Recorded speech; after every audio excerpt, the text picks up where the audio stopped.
આગળ વાત કરીએ તો બનાસકાંઠાના અમીરગઢ પંથકમાં અચાનક વાતાવરણમાં પલટો આવતા વીજળીના કડાકા ભડાકા અને ભારે પવન સાથે વરસાદ ખાબક્યો। વરસાદને કારણે અનેક રોડ રસ્તાઓ પર પાણી ભરાઈ ગયા, જ્યારે ખેતરોમાં ઊભા અને કાપેલા પાકને નુકસાન થવાની ભીતિ વચ્ચે ખેડૂતો ચિંતિત બન્યા છે।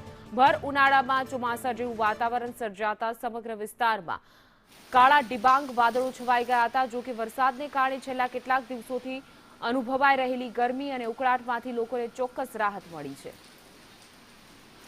વધુ વિગતો સાથે અમારા સંવાદદાતા અશોક જોડાઈ ગયા છે। જી અશોક, વરસાદી માહોલ જોવા મળ્યો હતો, ખેડૂતોમાં ચિંતા છે, હાલ કેવું વાતાવરણ?